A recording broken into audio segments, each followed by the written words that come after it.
जय हिंद दोस्तों, स्वागत है एक बार फिर से आप सभी का आपके अपने यूट्यूब चैनल ज्ञान आरवीएल में। मैं संजीव एक और नई बेहतरीन क्लास लेकर आया हूं साथियों। आशा करते हैं आप सभी लोग अच्छे होंगे और आप लोगों की तैयारियां भी अच्छी चल रही होंगी साथियों। तो आज का जो हमारा टॉपिक है भारत और विश्व के भूगोल के अंतर्गत साथियों, जो भारत का भूगोल है उसको हम डिस्कस करेंगे विद प्रीवियस ईयर क्वेश्चन साथियों। जो जितने भी प्रीवियस ईयर क्वेश्चन आ चुके हैं आपके एग्जाम, उनको हम डिस्कस करेंगे साथियों। और तो इस श्रृंखला में हमारी ये तीसरी क्लास रहेगी साथियों। इसके पहले हमारे द्वारा 2 पार्ट दिया गया है साथियों आपके ज्योग्राफी से संबंधित। उन 2 क्लास में साथियों हमने जो विश्व का भूगोल है उससे संबंधित जो भी प्रीवियस ईयर क्वेश्चन आए थे उनको हमने डिस्कस किया हुआ था। तो ये आपके एग्ज़ाम के लिए साथियों बहुत ही रामबाण क्लास सिद्ध होगी साथियों। तो कह सकते हैं कि जो भी हमारे साथी उत्तर प्रदेश पुलिस में की तैयारी कर रहे हो, यूपी पुलिस कांस्टेबल हो, है ना, radio operator, head operator, assistant operator, computer operator में जिस भी एग्ज़ाम की तैयारी कर रहे हो, एसआई की तैयारी कर रहे हैं, है ना, तो उन सब के लिए ये रीजनिंग का साथियों प्लेलिस्ट है। और कह सकते हैं बहुत ही अच्छे तरीके से इसमें क्लासें दी गई हैं। जबकि ये साथियों कह सकते हैं यूपी पुलिस की जीके एंड जीएस के लिए है साथियों। इसमें टॉपिक वाइज क्लास है साथियों, प्लेलिस्ट बनाई गई है हमारी टीम के द्वारा। तथा रेडियो ऑपरेटर के लिए भी हो जाएगा, साइंस का साथियों भी पोर्शन है हमारे कह सकते हैं। तो ये यूपी पुलिस का ये भी है। नेक्स्ट है जैसे यहाँ पर यूपीएसआई के सॉल्व पेपर दिए गए हैं तथा यूपीएसआई की या यूपी पुलिस या यूपी की कोई भी विभिन्न एग्जाम के लिए पूर्णतः संपूर्ण हिंदी है साथियों प्लेलिस्ट दी गई है। इसके लिए आप इसको देख सकते हैं। और कह सकते हैं कि उत्तर प्रदेश स्पेशल की प्लेलिस्ट है। और जो भी साथी कह सकते हैं जिनका स्टैटिक जीके वाला पोर्शन यदि वीक है तो वो हमारे साथी ज्ञान आरवीएल ऐप को डाउनलोड करके ये ई बुक जो स्टैटिक जीके का है उसे परचेज़ कर सकते हैं। इसमें ये विभिन्न जो टॉपिक इनको टारगेट किया गया साथियों, इनसे ही अधिकतर एग्जाम में क्वेश्चन देखने को मिलते हैं। और इसके लिए तो आप कोई भी एसएससी के एग्ज़ाम की तैयारी कर रहे हो उनको इसके लिए भी इसको ले सकते हैं, स्टैटिक जीके की कह सकते हैं पीडीएफ को। तो कह सकते हैं इसके लिए आपको सबसे पहले ज्ञान आरवीएल ऐप प्ले स्टोर से डाउनलोड करना पड़ेगा। उसके बाद कह सकते हैं वहाँ से आप इसको परचेज़ कर सकते हैं। तो कह सकते हैं ये सब हमारे और भी अन्य कोर्स हैं साथियों हमारे ज्ञान आरवीएल ऐप पर मिल जाएंगे साथियों। ठीक है, जैसे साइंस का है साथियों, स्पेशल है, जिसकी साथी की साइंस कमज़ोर है, ये रेडियो ऑपरेटर के लिए साथियों, या असिस्टेंट हेड ऑपरेटर है उनके लिए है। सफलता 2.0 है साथियों, ये यूपी जूनियर असिस्टेंट का है। खुद हमारे जो सिलेक्टेड टीचर हैं उनके द्वारा पढ़ाया गया है साथियों। इसमें उत्तर प्रदेश स्पेशल ई बुक हो गई साथियों। और समर्पण बैच है साथियों, ये रेडियो ऑपरेटर के लिए है। ठीक है, तो साथियों हम आगे चलते हैं। तो साथियों क्लास स्टार्ट करने के पहले मैं आपको बताऊं कि इसके पहले मैंने ये भारत विश्व के भूगोल के अंतर्गत हमने विश्व के भूगोल के जो क्वेश्चन कराए हुए हैं साथियों, उनमें जैसे हमने ये सब क्वेश्चन को डिस्कस किया हुआ है साथियों, जैसे ये सब हैं। तो इसके लिए आप लोग कह सकते हैं पहले जो 2 वीडियो दी गई हैं साथियों उनको आप देख सकते हैं। और उसके बाद ही इस वीडियो को देखें तो आपको क्रम से एक कह सकते हैं क्रमबद्ध तरीके से समझ में भी आएगा साथियों। तो कह सकते हैं कि हम चलो क्लास को स्टार्ट करते हैं साथियों। जो भारत का भूगोल है उनसे आए हुए क्वेश्चन जो हैं उनको हम डिस्कस करेंगे। जैसे कि जो भारत के भूगोल के अंतर्गत पहला क्वेश्चन है साथियों, या कह सकते हैं इसके पहले विश्व के भूगोल के अंतर्गत हमने 75 क्वेश्चन कराए हुए हैं साथियों, याद रखना है। तो अब ये हमारा भारत के भूगोल के अंतर्गत पहला क्वेश्चन है, जबकि विश्व टोटल भूगोल के अंतर्गत 76 नंबर का हो जाएगा। तो साथियों कह सकते हैं कि भारत और अफ़गानिस्तान के द्वारा बनाए गए मैत्री बांध का नाम क्या है। तो साथियों ये भारत और अफ़गानिस्तान के द्वारा जो बनाया गया मैत्री बांध है उसका नाम सलमा बांध है। क्या नाम है? सलमा बांध है। वेरी इंपॉर्टेंट क्वेश्चन है, 2017 यूपीएसआई में पूछा गया है। तो इसकी जो परिभाषा जैसे ये दी गई है कि सलमा बांध को भारत अफ़गानिस्तान मैत्री बांध भी कहा जाता है। इस बांध का निर्माण भारत के सहयोग से, तो किसके सहयोग से, कहाँ पर है? अफ़गानिस्तान। भारत के सहयोग से पश्चिमी हेरात में, ठीक है, चिश्त ए शरीफ ज़िले में हेरात नदी पर किया गया। तो किस नदी पर किया गया है सलमा बांध अफ़गानिस्तान में? तो हेरात नदी पर किया गया जो ईरान सीमा के नज़दीक है। ठीक है, जून 2000 उसमें करंट का क्वेश्चन था 2016 में। अब भारत के प्रधानमंत्री मोदी तथा अफ़गानिस्तान के राष्ट्रपति अशरफ गनी ने इसका उद्घाटन किया था। ठीक है। इसकी जो लागत है 1700 करोड़ रुपए है, ठीक है, से तैयार इस परियोजना से अफगानिस्तान के हेरात प्रांत की लगभग 7500 हेक्टेयर भूमि सिंचित होगी। तो कितनी 75,000 हेक्टेयर भूमि इससे सिंचित होगी और 42 मेगावाट क्षमता की बिजली उत्पन्न भी होगी। तो सलमा बांध अफगानिस्तान में है, किस नदी पर है? हेरात नदी पर है, याद रखना है, ठीक है साथियों।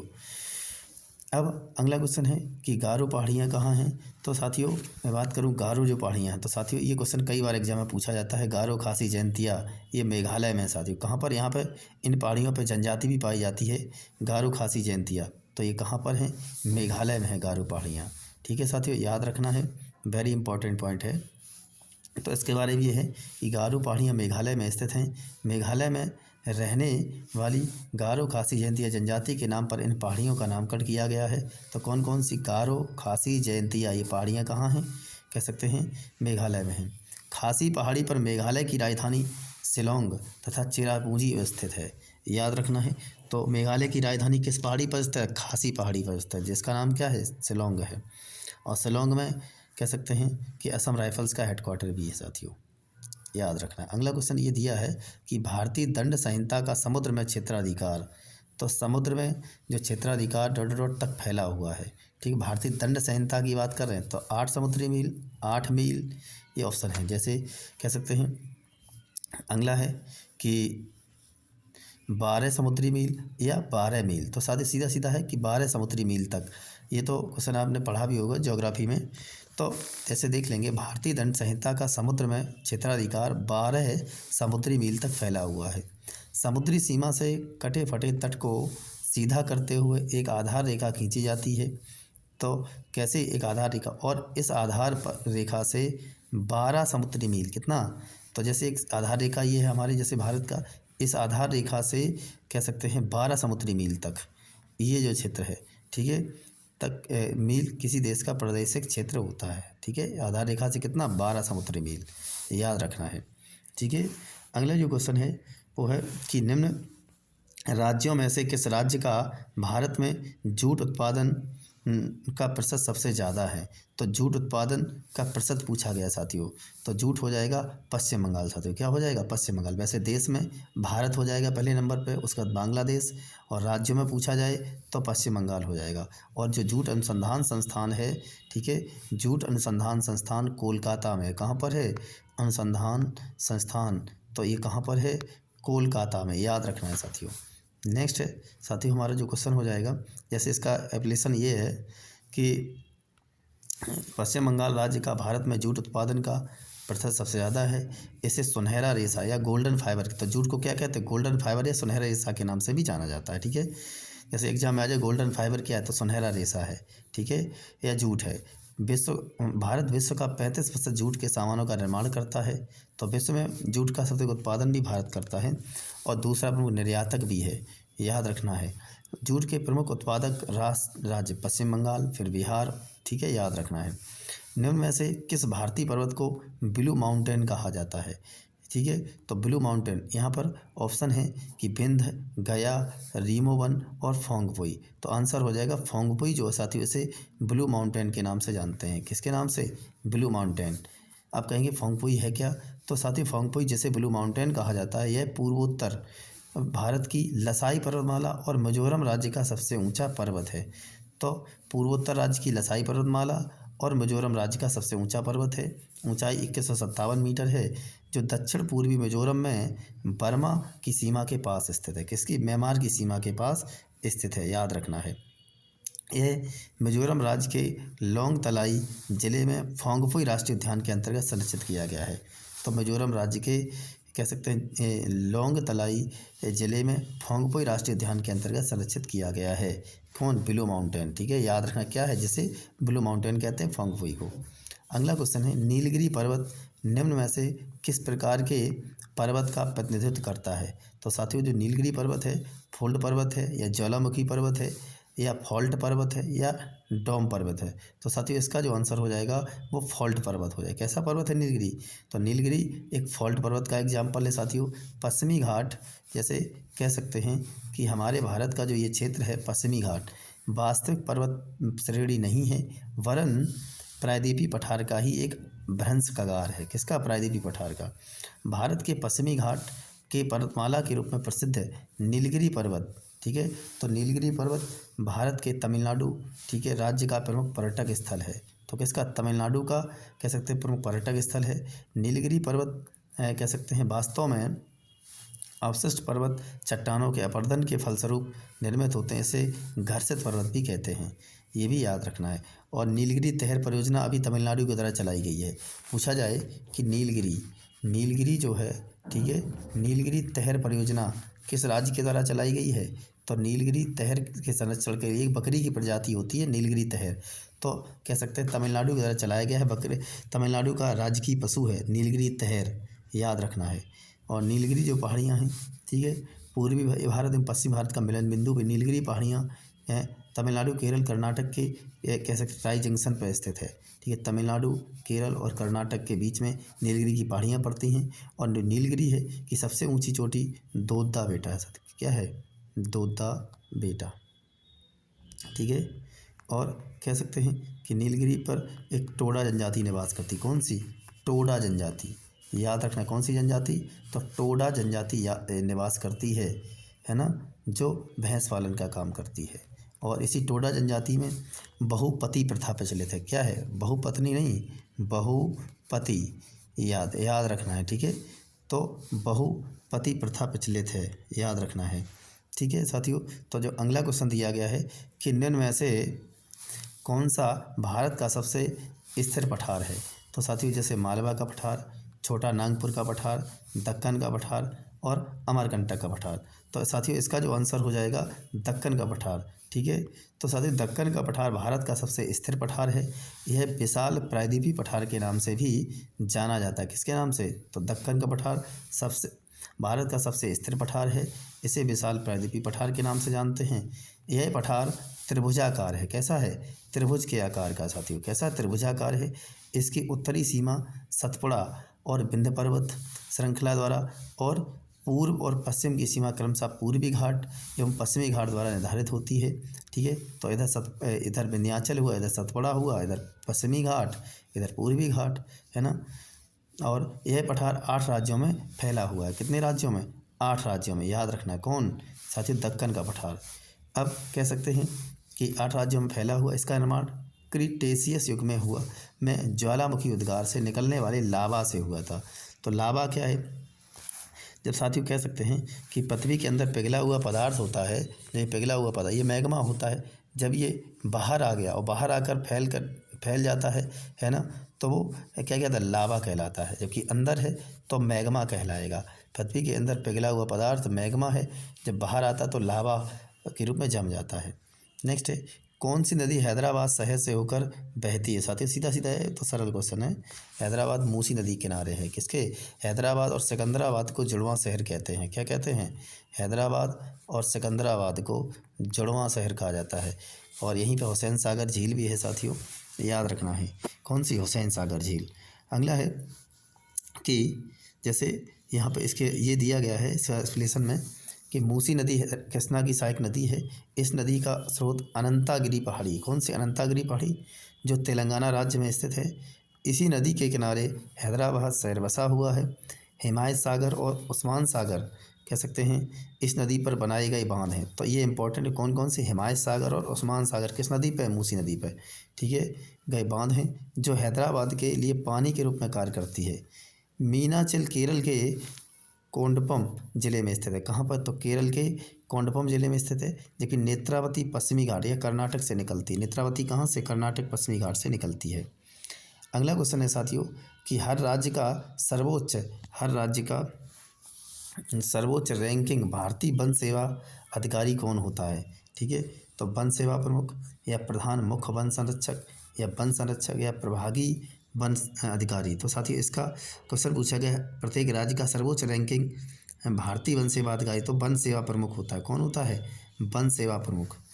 तो याद रखना है। ठीक है, हर राज्य का सर्वोच्च रैंकिंग भारतीय वन सेवा जो अधिकारी IFSS होता है, वो कह सकते हैं कि यह भारत सरकार के अखिल भारतीय सेवा के अंग के रूप में कार्य करता है, जिसे IFS कहते हैं, इंडियन फॉरेस्ट सर्विस, है ना, जिसके अन्य 2 अंग भारतीय प्रशासनिक सेवा, जिसे आईएएस कहते हैं, भारतीय पुलिस सेवा आईपीएस कहते हैं, आईपीएस कहते हैं। तो 3 ही अखिल भारतीय सेवाएं हैं, आईएएस, ठीक है, आईपीएस और आईएफएस, याद रखना है, ठीक है। तो कौन कौन? Indian administrative service, Indian police service, Indian forest मतलब वन सर्विस, ठीक है, याद रखना है। तो ये पूछा गया है किसी राज्य का, तो वन सेवा प्रमुख हो जाएगा साथी। कौन हो जाएगा? वन सेवा प्रमुख, याद रखना है, राज्य का पूछा गया है। अगला क्वेश्चन है कि मोनोजाइट रेत से निकला थोरियम। तो जो मोनोजाइट रेत है से निकला जो थोरियम है डॉट डॉट डॉट चट्टानों के विघटन से निर्मित होता है। तो कह सकते हैं कि मोनोजाइट किन चट्टानों के टूटने फूटने या विघटन से निर्मित होता है? तो डिबोनी, कैम्ब्रियन, कार्बनप्रद या प्री कैम्ब्रियन। तो कह सकते हैं साथियों इसका जो आंसर हो जाएगा वो मोनोजाइट जो थोरियम है ये प्री कैम्ब्रियन चट्टानों से निकलता है। कौन सी? प्री कैम्ब्रियन, याद रखना है। मोनोजाइट रेत से निकला थोरियम प्री कैम्ब्रियन चट्टानों के विघटन से निर्मित है। भारत की खनिज संपत्ति का अधिकांश भाग पूर्व कैम्ब्रियन युग की शिलाओं में पाया जाता है। पूर्व कैम्ब्रियन या प्री कैम्ब्रियन की बात है कि युग की शिलाओं में पाया जाता है। और मोनोजाइट क्या है? एक दुर्लभ मृदा तत्व रेत है ना, मिट्टी या अन्य पत्थरों की बिखरे हुए होते हैं। मोनोजाइट का उत्पादन कहाँ? केरल में। तो ये क्वेश्चन अच्छा है कि मोनोजाइट का उत्पादन कौन करता है? तो केरल करता है। इंपॉर्टेंट है साथियों, ठीक है। और कह सकते हैं कि थोरियम के यही विघटन से होता है। अब नेक्स्ट क्वेश्चन है साथियों कि भारत की विभिन्न नदियों में जल की गुणवत्ता सुधारने के लिए पर्यावरण एवं वन मंत्रालय की एक प्रमुख योजना कौन सी है? तो पर्यावरण एवं वन मंत्रालय की प्रमुख योजना कौन सी है जो नदियों में जल की गुणवत्ता सुधारने के लिए चलाई गई है? तो ऑप्शन है कि नदी इंटरलिंक और जल गुणवत्ता कार्यक्रम, जबकि राष्ट्रीय जल विकास योजना, नदी क्षेत्र विकास योजना, और कह सकते हैं कि अगला हो जाएगा राष्ट्रीय नदी जल संरक्षण योजना। तो सही है साथियों। तो इसका जो राष्ट्रीय नदी जल संरक्षण योजना है नदियों के जल की गुणवत्ता सुधार के लिए है साथियों। तो भारत की विभिन्न नदियों में जल की गुणवत्ता सुधारने के लिए पर्यावरण वन मंत्रालय की एक प्रमुख योजना राष्ट्रीय नदी संरक्षण योजना है। कौन सी है? राष्ट्रीय नदी संरक्षण योजना। इसका जो उद्देश्य है कि नदियों के किनारे अवस्थित शहरों, विशेष रूप से नदी तट पर बसे मोहल्लों में सामुदायिक शौचालय के निर्माण, रखरखाव एवं संचालन पर विशेष ध्यान देना, स्वच्छता से संबंधित विभिन्न योजनाओं पर खर्च करना, ठीक है, नदी की जैविकता को संरक्षित करना, समन्वित नदी प्रबंधन व्यवस्था और नदी जल की गुणवत्ता में वृद्धि के लिए नदी में प्रदूषण स्तर को कम करना, ठीक है। तो प्रदूषण स्तर को भी कम करना, राष्ट्रीय नदी संरक्षण योजना की बात कर रहे हैं साथियों। अब अगला क्वेश्चन है साथियों कि हमारा यहाँ पे दिया गया है कि बहुत अधिक नमी और भारी वर्षा वाली गर्म उष्णकटिबंधीय स्थिति किस फसल के लिए अनुकूल जलवायु है? तो बहुत अधिक नमी हो और भारी वर्षा है ना वाली गर्म उष्णकटिबंधीय स्थिति किस फसल के लिए अनुकूल होती है? तो कह सकते हैं ये जूट के लिए होती है। किसके लिए? जैसे तंबाकू, कपास, धान और जूट। तो जूट के लिए हो जाएगी साथियों। कपास के लिए साथियों काली मिट्टी होती है। क्या होती है? काली मिट्टी, ठीक है। और काली मिट्टी सबसे अधिक महाराष्ट्र में पाई जाती है। कहाँ पर पाई जाती है? महाराष्ट्र राज्य में काली मिट्टी सबसे अधिक, ठीक है। और कह सकते हैं काली मिट्टी को रेंगुर मिट्टी के नाम से जानते हैं। किसके नाम से? रेंगुर। पिछली बार यूपी पुलिस में आया है साथियों, रेंगुर मृदा बोलते हैं, रेंगुर, ठीक है। रेंगुर मिट्टी किसे? काली को कहते हैं, है ना। और काली मिट्टी कपास के लिए प्रसिद्ध है। और कपास सबसे अधिक कौन करता है उत्पादन? तो गुजरात सबसे अधिक कपास का उत्पादन करता है, जबकि काली मिट्टी सबसे अधिक तो महाराष्ट्र में पाई जाती है। जबकि इसका क्वेश्चन का जो आंसर है हमारा कि बहुत अधिक नमी और भारी वर्षा वाली गर्म उष्णकटिबंधीय स्थिति किस फसल के लिए अनुकूल होती है? तो ये जूट के लिए, जूट पश्चिम बंगाल हो जाएगा, याद रखना है। तंबाकू आंध्र प्रदेश, धान पश्चिम बंगाल, ठीक है। तो तंबाकू आंध्र प्रदेश, ठीक है, जहांगीर के समय पुर्तगाली लाए थे। और जो धान है, धान का सबसे अधिक उत्पादन पश्चिम बंगाल करता है, ठीक है, पश्चिम बंगाल। और उत्तर प्रदेश कह सकते हैं धान के उत्पादन में दूसरे नंबर पर है साथियों। जबकि विश्व में धान का उत्पादन चीन सबसे अधिक करता है और भारत दूसरे नंबर पर करता है। तो गेहूँ भी विश्व में सबसे अधिक चीन करता है और भारत दूसरे नंबर पर है। तो इसका आंसर हो जाएगा जूट, ठीक है। जूट की खेती के लिए गर्म और नम जलवायु की आवश्यकता होती है ना। तो कैसी? गर्म और नम जलवायु की आवश्यकता होती है, याद रखना है। तथा इसके लिए 25 से 35 डिग्री सेल्सियस तापमान और 90% आर्द्रता होना चाहिए। तो कितने तापमान कितना होना चाहिए? 25 से 35 डिग्री सेल्सियस, आर्द्रता कितने? 90%। जूट खेती के लिए 150 से 200 सेंटीमीटर वर्षा की आवश्यकता होती है।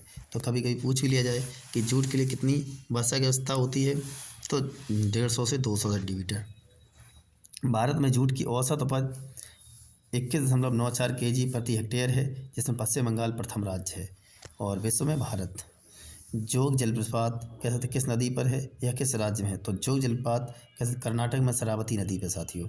ठीक है, जोग या गरसोप्पा जलप्रपात के नाम से भी इसे जानते हैं।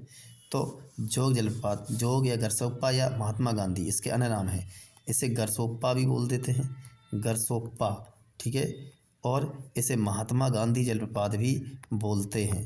ठीक है, महात्मा गांधी जलप्रपात याद रखना है। ठीक है, और कह सकते हैं ये कर्नाटक में किस नदी पे है? तो कर्नाटक में शरावती नदी पर है। कौन सी नदी है? शरावती नदी, याद रखना है। जबकि कह सकते हैं कि सबसे ऊंचा जलपात जो है भारत का वो कुंचिकल है। भारत का सबसे ऊंचा पूछा जाए तो कुंचिकल हो जाएगा। 455 मीटर ऊंचाई, कितनी? 455 मीटर ऊंचाई कुंचिकल की है। और कुंचिकल भी कर्नाटक में बाराही नदी पर है। कौन सी? बाराही नदी, याद रखना, बाराही नदी पर है। कौन सा? कुंचिकल जलप्रपात। ये भारत का सबसे ऊंचा जलप्रपात है। जबकि ये जोग जलप्रपात ये कर्नाटक शरावती है, और ये लगभग कह सकते हैं 255 मीटर के समथिंग है साथियों, याद रखना है। तो जोग जलप्रपात भारत के कर्नाटक राज्य में शरावती नदी पर है। इसका अन्य नाम जैसे कह सकते हैं कि गरसोप्पा या महात्मा गांधी जलप्रपात भी है। जरावा, जैसे यहाँ पे दिया गया है कि जरावा किस क्षेत्र की जनजातियों की आदिवासियों की एक जाति है, जारवा बोलते हैं। ठीक है, ओंग, जारवा या जरावा या जारवा भी बोल देते हैं, जारवा। ठीक है, ओंग, सेंटलीज, ओंग सेंटलीज। ठीक है, तो ये जो जनजातियां हैं साथियों, ये जम्मू कश्मीर में उसमें अंडमान निकोबार में पाई जाती हैं साथियों। कहाँ पर? अंडमान निकोबार में। ठीक है, जारवा, ओंग, सेंटलीज, याद रखना है, इम्पोर्टेंट है। अंडमान निकोबार की राजधानी पोर्ट ब्लेयर है साथियों। ठीक है, याद रखेंगे, और जो कोलकाता हाईकोर्ट के अंतर्गत आता है। जारवा कह सकते हैं कि भारत के अंडमान निकोबार द्वीप समूह की एक प्रमुख जनजाति है। इस जनजाति का संबंध निग्रोटो समुदाय से है। किसो? निग्रो समुदाय से, है ना। और 1979 में अधिसूचना के द्वारा इसे ट्राइबल रिजर्व एरिया घोषित किया गया था। ठीक है, याद रखना है। अगला क्वेश्चन है, किस बांध के निर्माण के लिए विश्व बैंक ने शुरू में धन दिया था, परंतु पर्यावरण संबंधी मुद्दों एवं विस्थापितों के पुनर्वास हेतु भूमि अधिग्रहण की कह सकते हैं भूमि अधिग्रहण की अनिश्चितता के चलते भूमि अधिग्रहण की अनिश्चितता के चलते बाद में इस परियोजना से हाथ हटा लिए। तो ये पूछा गया, विश्व बैंक ने पहले रुपया दिया लेकिन कुछ ये कारण बताए उसने, तो कह सकते हैं उसके बाद परियोजना से हाथ हटा लिए थे। तो ये पूछा गया कौन सी परियोजना है? तो सरदार सरोवर बांध, कोनान बांध, या कह सकते हैं कि भाखड़ा नागल बांध, या अलमाटी बांध। तो साथियों जो सरदार सरोवर बांध परियोजना है इसके लिए है साथियों। ये कह सकते हैं इसके बारे में पता होगा साथियों। गुजरात में जैसे सरदार सरोवर बांध निर्माण के लिए विश्व बैंक ने शुरू में धन दिया, परंतु पर्यावरण संबंधी मुद्दों एवं विस्थापनों के पुनर्वास हेतु भूमि अधिग्रहण की अनिश्चितता के चलते बाद में परियोजना से हाथ हटा लिए। और 17 सितंबर 2017 को मोदी जी ने इस बांध का लोकार्पण किया। इस बांध की ऊंचाई 445 फीट है। कितनी है? 445 फीट। और जो गुजरात राज्य के नर्मदा नदी पर बनाया गया है। तो कहाँ पर है? गुजरात में है। Very important. किस नदी पे है? तो नर्मदा नदी पर है। यह बांध भारत का तीसरा सबसे ऊंचा कंक्रीट बांध भी है, याद रखना है। अब अगला क्वेश्चन है कि बनिहाल सुरंग तो जम्मू कश्मीर में है साथियों, जो पीर पंजाल की श्रेणी के अंतर्गत आती है। तो बनिहाल सुरंग पीर पंजाल दर्रे में है। तो बनिहाल रेलवे सुरंग पीर पंजाल रेंज में स्थित है। इस रेल सुरंग की लंबाई 11.2 किलोमीटर है। तो कितनी है? 11.215 किलोमीटर, जो जम्मू कश्मीर राज्य के बनिहाल कस्बे से उत्तर हिमालय की पीर पंजाल पर्वतमाला से निकलती है, याद रखना है। बनिहाल दर्रा भी है। नेक्स्ट है साथियों कि लघु हिमालय और बाहरी हिमालय के बीच, जो लघु हिमालय और बाहरी हिमालय के बीच सपाट को किन नाम से जाना जाता है? तो लघु हिमालय हुआ और बाहरी हिमालय के बीच सपाट को कह सकते हैं मध्य पहाड़ी मैदान, लघु घाटी, या अरावली, या दून। तो इसे दून के नाम से जानते हैं। दून जैसे देहरादून साथियों। ठीक है, ये इसी के नाम से पड़ा हुआ है। तो कह सकते हैं कि लघु हिमालय या मध्य हिमालय या हिमालय तथा हिमालय या शिवालिक हिमालय के बीच अनेक घाटियाँ हैं। इनको पश्चिम और मध्य भाग में दून तथा पूर्वी भाग में द्वार कहते हैं। तो देहरादून और हरिद्वार ऐसे ही मैदान हैं। यह समतल धरातल युक्त नमन घाटी है, याद रखना है। अगला क्वेश्चन है साथियों कि निम्न में से किसको ऊर्जा के अच्छे स्रोतों के रूप में वर्गीकृत किया गया है। तो यहाँ से पूछा गया ऊर्जा का अच्छा स्रोत, तो सौर ऊर्जा, भूतापी ऊर्जा, पवन ऊर्जा या प्राकृतिक गैस। तो ऑप्शन यहाँ पे दिए गए हैं कि केवल ऑप्शन ए में है 1 2 3, है ना, और कह सकते हैं सभी, केवल 1 2 और केवल 1 2 1 3 4। तो साथियों कह सकते हैं इसका जो हो जाएगा कि जो हमने आपको बताया कि सौर ऊर्जा है, भूतापी ऊर्जा और पवन ऊर्जा। तो ये कह सकते हैं साथियों कि परंपरागत ऊर्जा, गैर परंपरागत ऊर्जा को ही नवीकरणीय ऊर्जा कहा जाता। तो ये गैर परंपरागत ऊर्जा के अंतर्गत है या नवीकरणीय ऊर्जा के अंतर्गत हैं। तो कौन कौन से, जैसे यहाँ पे देख सकते हैं कि इसको ऊर्जा के अच्छे स्रोतों के रूप में, या अच्छे स्रोत हो या नवीकरणीय ऊर्जा हो, ठीक है, तो कह सकते हैं कि या गैर परंपरागत ऊर्जा हो, एक ही बात होती है। तो कौन कौन, जैसे वस्तुतः गैर परंपरागत ऊर्जा को ही नवीकरणीय ऊर्जा कहा जाता है। जैसे सौर ऊर्जा है, पवन ऊर्जा है, भूतापी ऊर्जा है, महासागरीय लहरों, हाइड्रोजन, बायोमास आदि स्रोतों से प्राप्त होती है। ये संसाधन नवीकरणीय तथा प्रदूषण से रहित होते हैं। वेरी पॉइंट तो ये है कि प्रदूषण से रहित हैं, ठीक है। अक्षय ऊर्जा से संबंधित भारत सरकार का एक शीर्ष मंत्रालय भी है, जिसे नवीकरणीय ऊर्जा मंत्रालय कहा जाता है। इस मंत्रालय का व्यापक उद्देश्य देश में ऊर्जा संबंधित ज़रूरतों को पूरा करने के लिए अक्षय ऊर्जा विकसित करना। तो कह सकते हैं कौन कौन से आ जाएंगे अक्षय ऊर्जा के अंतर्गत, ठीक है, या नवीकरणीय ऊर्जा या गैर परंपरागत ऊर्जा, ठीक है, याद रखना है। तो सौर ऊर्जा है, पवन ऊर्जा है, भूतापी ऊर्जा है, महासागरीय लहरें, हाइड्रोजन, बायोमास आदि। और ये भी याद रखना है कि ये प्रदूषण से रहित होती है ना, अक्षय ऊर्जा के नाम से जानते हैं। और कह सकते हैं कि इसका एक मंत्रालय नवीकरणीय ऊर्जा मंत्रालय भी है। इसका काम ये होता है कि देश में ऊर्जा संबंधी ज़रूरतों को पूरा करने के लिए अक्षय ऊर्जा विकसित करना, याद रखना है। जबकि यहाँ पे ये प्राकृतिक ऊर्जा दिया, प्राकृतिक गैस दी गई है। तो साथियों ये कह सकते हैं कि ये परंपरागत ऊर्जा के अंतर्गत आएगा, ठीक है, ये गैर परंपरागत नहीं हो सकता। पेट्रोल डीजल परंपरागत में आते हैं। अब अगला क्वेश्चन है कालाकोट थर्मल पावर स्टेशन किस राज्य में है। तो कालाकोट थर्मल पावर स्टेशन जैसे झारखंड, बिहार, जम्मू कश्मीर, गुजरात और जम्मू कश्मीर। तो जम्मू कश्मीर में साथियों कालाकोट थर्मल पावर स्टेशन है, साथियों याद रखना है। तो उत्तर भारत का पहला थर्मल पावर प्लांट जिसे कालाकोट थर्मल पावर स्टेशन कहते हैं, यह जम्मू कश्मीर के राजौरी ज़िले के ब्लॉक कालाकोट में स्थित है, ठीक है, याद रखना। कालाकोट कहाँ है, तो जम्मू कश्मीर में है साथियों, कालाकोट थर्मल पावर प्लांट। यह उत्तर भारत का पहला भी है fire power thermal power station, है ना। अगला है कि भारत में हाल ही में किस ज्वालामुखी में विस्फोट हुआ था। तो ये अभी का क्वेश्चन नहीं है, ठीक है, ये 2017 का जो करंट अफेयर्स का क्वेश्चन है साथियों। तो भारत में 2 ही ज्वालामुखी हैं, एक बैरन और एक नारकोंडम, याद रखना। तो बैरन सक्रिय ज्वालामुखी ऐसे भी याद रख लेना है साथियों, ठीक है, तो उसी में विस्फोट हो सकता है, ठीक है। बैरन, और दोनों अंडमान निकोबार में हैं। दोनों कहाँ हैं, अंडमान निकोबार में है बैरन, नारकोंडम, याद रखना है। तो कह सकते हैं कि जो बैरन है ये सक्रिय ज्वालामुखी है, जो सक्रिय उसी में तो विस्फोट हो सकता है, ठीक है, ये नहीं है सक्रिय। तो इसका आंसर हो जाएगा बैरन द्वीप, ठीक है, बैरन ज्वालामुखी। हाल ही में बैरन द्वीप में ज्वालामुखी विस्फोट हुआ है ना, और यह ज्वालामुखी भारत का एकमात्र सक्रिय ज्वालामुखी है। यह अंडमान निकोबार द्वीप समूह की राजधानी पोर्ट ब्लेयर से लगभग 138 किलोमीटर उत्तर पूर्व में बंगाल की खाड़ी में स्थित है ना। और अंडमान निकोबार की सबसे ऊंची चोटी सैडल पीक है, वेरी इंपॉर्टेंट है साथियों, जिसकी ऊंचाई कितनी 732 मीटर है। तो अंडमान निकोबार की सबसे ऊंची चोटी कौन सी, सैडल पीक हो जाएगा ना। और तथा नारकोंडम एक सुसुप्त ज्वालामुखी है, कैसा है, सुसुप्त ज्वालामुखी है। तो 2 ही ये इंपॉर्टेंट है।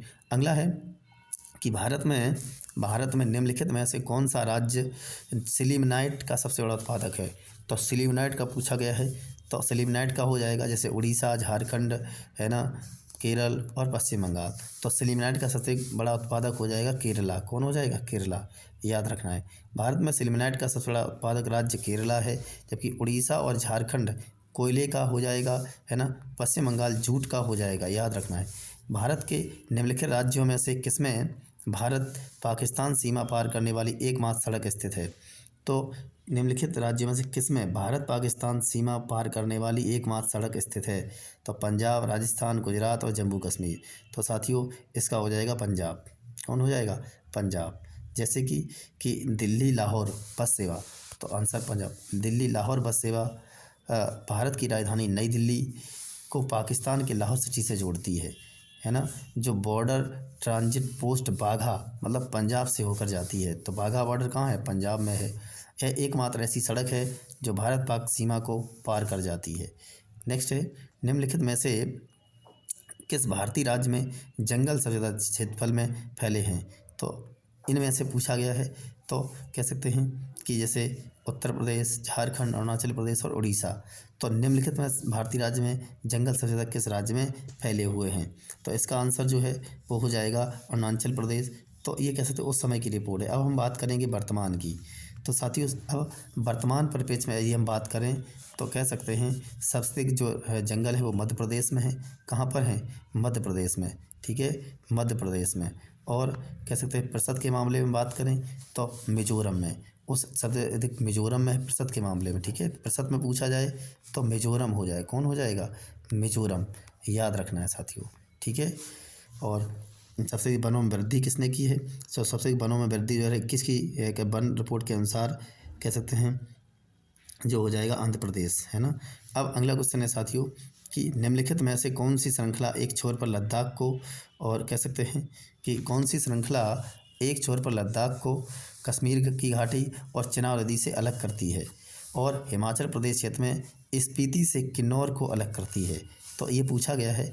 तो जैसे शिवालिक श्रृंखला है, पीर पंजाल है, जास्कर है और धौलाधर है। तो इसका जो आंसर है वो जास्कर श्रृंखला हो जाएगा। तो साथियों जो जास्कर श्रृंखला है जम्मू कश्मीर राज्य की दक्षिण पूर्वी सीमाओं से एक विशाल क्षेत्र में फैली हुई तथा उत्तर पश्चिम में बालिस्तान की पूर्वी सीमा तक फैली हुई है। वास्तव में यह श्रृंखला हिमालय श्रृंखला की एक शाखा है। यह पर्वत श्रृंखला लद्दाख को कश्मीर घाटी और चिनाब नदी से अलग करती है। किससे? लद्दाख को किससे? कश्मीर घाटी और चिनाब नदी से अलग करती है। और हिमाचल प्रदेश क्षेत्र में स्पीति घाटी से किन्नौर को अलग करती है। कहाँ पर? हिमाचल प्रदेश में स्पीति घाटी और किन्नौर को अलग करती है। अगला क्वेश्चन है कि हिमालय में पांगसाऊ दर्रा ... को मिलाता है। तो जो हिमालय में पांगसाऊ दर्रा है साथियों वो किसे किससे मिलाता है? सिक्किम को चीन से, हिमाचल को तिब्बत से, या उत्तराखंड को तिब्बत से, या अरुणाचल को म्यांमार से? तो यही हो जाएगा। अरुणाचल प्रदेश को म्यांमार से मिलाता है कौन? पांगसाऊ दर्रा। Very important. पांगसाऊ दर्रा किससे किससे मिलाता है? तो अरुणाचल प्रदेश को म्यांमार से मिलाता है। तो कह सकते हैं हिमालय में पांगसाऊ दर्रा अरुणाचल प्रदेश को म्यांमार से जोड़ता है। यह समुद्र तल से 400 मीटर से भी अधिक ऊंचाई पर स्थित है। जबकि सिपकीला दर्रे की बात करूं तो हिमाचल को तिब्बत से जोड़ता है सिपकीला दर्रा। ठीक है, हिमाचल प्रदेश में। नाथुला सिक्किम को चीन से जोड़ता है। तो नाथुला दर्रा कहाँ है? सिक्किम में है, और सिक्किम को चीन से जोड़ता है। अगला क्वेश्चन है साथियों कि नीलगिरी पर्वत ... के उदाहरण हैं। तो नीलगिरी पर्वत किसका उदाहरण है साथियों? संचित पर्वत का, या प्रखंड पर्वत का, या अवशिष्ट पर्वत का, या मूर्दार पर्वत का? तो नीलगिरी पर्वत जो हो जाएगा वो अवशिष्ट पर्वत के अंतर्गत आता है। किसके अंतर्गत आता है? अवशिष्ट पर्वत के अंतर्गत। नीलगिरी पर्वत अवशिष्ट पर्वतों का उदाहरण है। वेरी इंपॉर्टेंट है साथियों, उदाहरण है। नीलगिरी पर्वत भारत के पश्चिमी घाट की एक पर्वतमाला है। यह तमिलनाडु, कर्नाटक, केरल में फैला हुआ है। तो तमिलनाडु, केरल, कर्नाटक में फैला हुआ है। अवशिष्ट पर्वतों में सतपुड़ा है, पारसनाथ है, राजमहल की पहाड़ियाँ है ना, सीथरा आदि शामिल हैं। ठीक है, याद रखना है। तो नीलगिरी कैसा है? एक अवशिष्ट पर्वत का उदाहरण है। नेक्स्ट है साथियों कि गंगा नदी निम्नलिखित में से किस राज्य से होकर नहीं बहती है? तो साथियों जो गंगा की हम बात करें, ठीक है, गंगा नदी हमारे भारत के कह सकते हैं कि 5 राज्यों से होकर बहती हैं साथियों। कितने? 5 राज्यों से। तो उत्तराखंड से कह सकते हैं, यहाँ से उत्तराखंड से अलकनंदा और भागीरथी 2 नदियाँ मिलकर, ठीक है, कह सकते हैं जब देवप्रयाग में कह सकते हैं मिलती हैं, हरिद्वार के पास देवप्रयाग, और कह सकते हैं वो मैदानी भाग में आ जाती हैं। उसके बाद अपना जो उत्तर प्रदेश है साथियों, तो उत्तर प्रदेश में बिजनौर से प्रवेश करने के बाद 28 जिलों से बहती हुई यहाँ से बिहार में बलिया में चली जाती हैं, बलिया से बिहार में जाती हैं, और है ना, बिहार के बाद झारखंड, झारखंड के बाद पश्चिम बंगाल, ठीक है। तो कह सकते हैं इस प्रकार आती हुई और यहाँ बांग्लादेश में बंगाल खाड़ी में आ जाती हैं, और बांग्लादेश में जब आती हैं तो बांग्लादेश में इन्हें पद्मा के नाम से जानते हैं। किसके नाम से? पद्मा। तो गंगा देखो उत्तराखंड में अलकनंदा भागीरथी के दो संगम देवप्रयाग उत्तराखंड से निकली, फिर उत्तर प्रदेश में आ गई, उत्तर प्रदेश के बाद बिहार, बिहार के बाद झारखंड, झारखंड के बाद पश्चिम बंगाल, है ना, पश्चिम बंगाल के बाद बांग्लादेश। तो उत्तराखंड एक हो गया, दूसरा अपना उत्तर प्रदेश, उत्तर प्रदेश में बिजनौर से प्रवेश करी और बलिया से निकल गई, तीसरा बिहार आ गया, और चौथा झारखंड हो गया, ठीक है, चौथा झारखंड, और पाँचवा पश्चिम बंगाल। पाँचवा कौन सा? पश्चिम बंगाल। तो साथियों याद रखना है।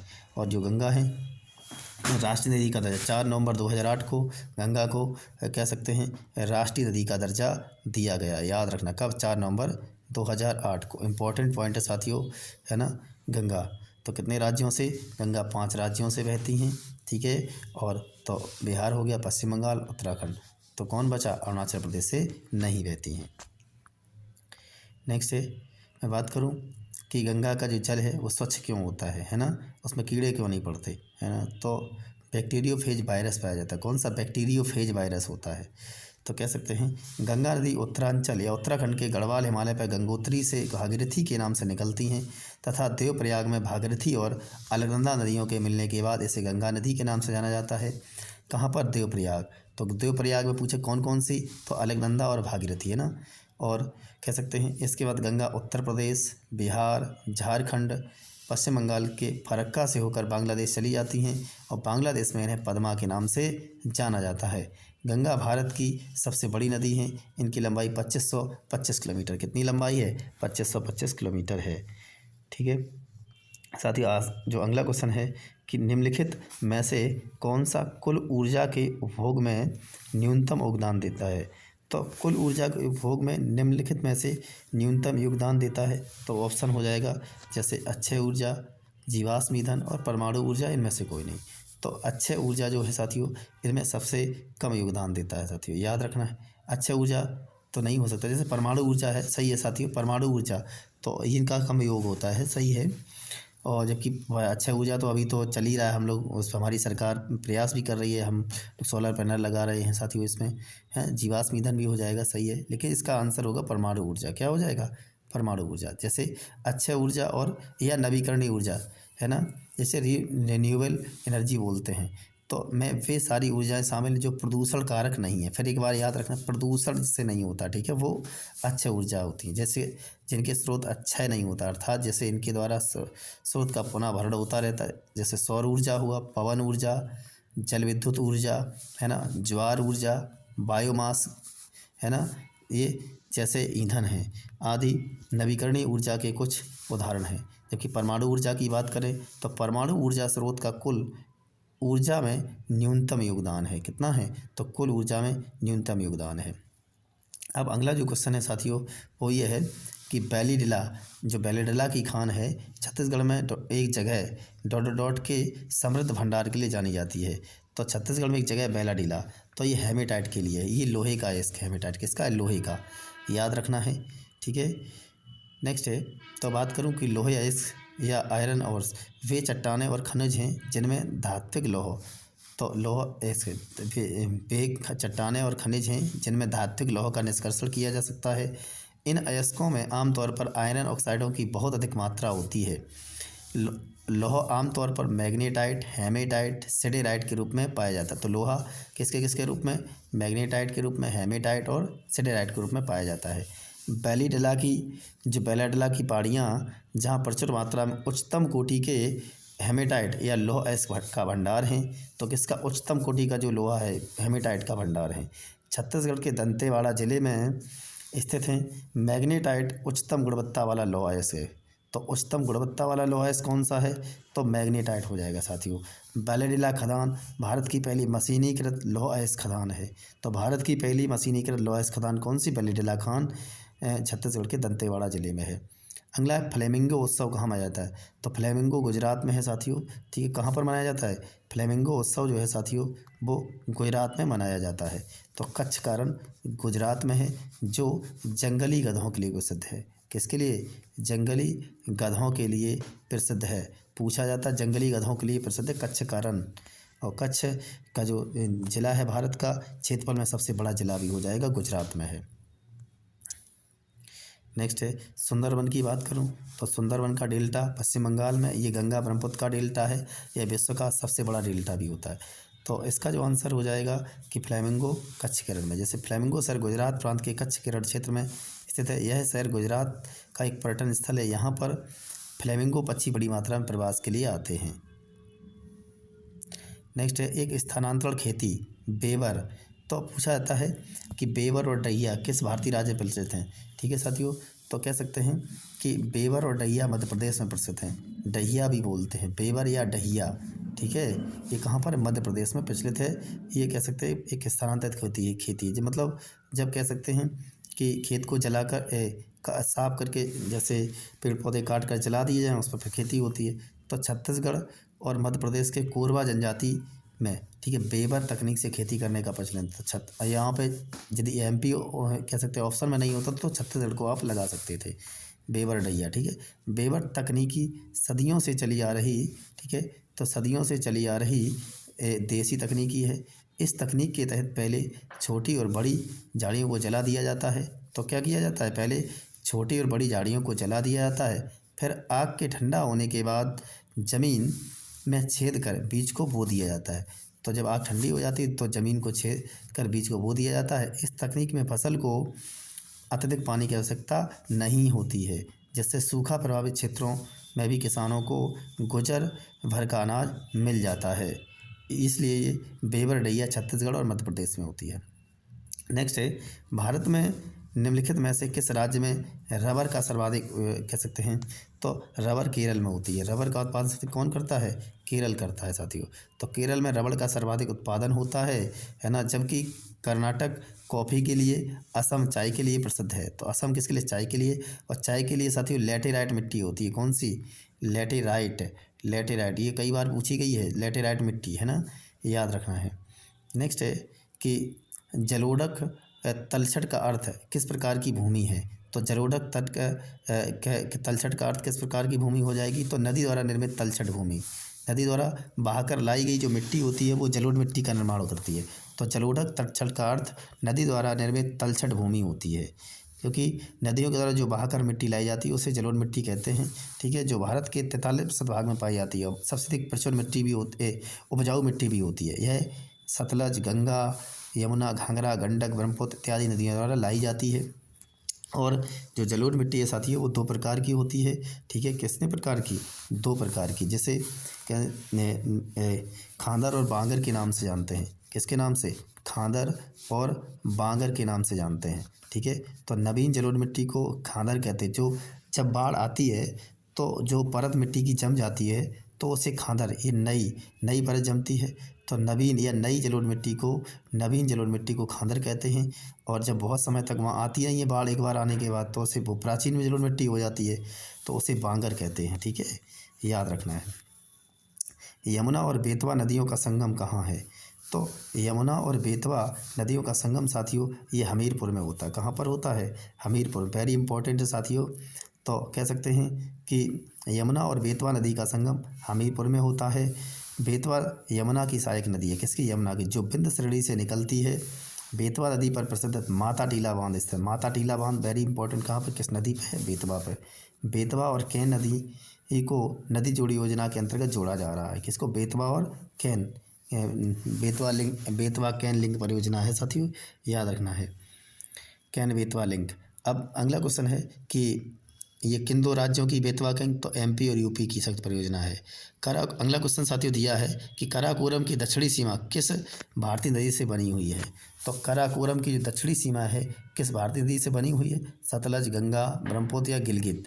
तो साथियों ये जो हो जाएगी वो काराकोरम की दक्षिणी सीमा है वो गिलगित नदी से हो जाएगी। किससे, गिलगित, याद रखना। काराकोरम की दक्षिणी सीमा गिलगित, सिंधु और श्योक नदियों द्वारा पश्चिम से पूर्व की तरफ बनाई गई है, जो हिमालय सीमा के उत्तर पश्चिमी छोर से सीमा को अलग करता है।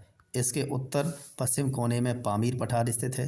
गिलगित नदी जम्मू कश्मीर के लद्दाख क्षेत्र में बहने वाली सिंधु नदी की सहायक नदी है। तो सिंधु की सहायक नदी है। ठीक है, तो साथियों इस क्लास में हम आपको कह सकते हैं हमने क्वेश्चन नंबर 76 76 से 76 से साथियों हमने 110 तक, इसका मतलब कह सकते हैं कि हमारे कह सकते 35 क्वेश्चन इस क्लास में हुए साथियों। ठीक है, तो इसके बाद हम फिर अगले क्वेश्चन लेकर आएंगे और इन 76 से पहले हमने विश्व के भूगोल के जो 75 क्वेश्चन है साथियों वो करा दिए हैं साथियों 2 क्लासों में आपको। तो इसको उनको भी नहीं देखा आपने तो उनको प्लेलिस्ट में जाके आप देख सकते हैं। तो आज की श्रृंखला की ये हमारी साथियों तीसरी क्लास थी साथियों। ठीक है, याद रखना है इसके अंतर्गत हमने भारत के भूगोल को यहाँ पे डिस्कस किया था। तो आगे ये भी क्वेश्चन साथियों हैं जिनको हम डिस्कस करेंगे। ठीक है साथियों, तो जय हिंद जय भारत, मिलते हैं एक और नई बेहतरीन क्लास में।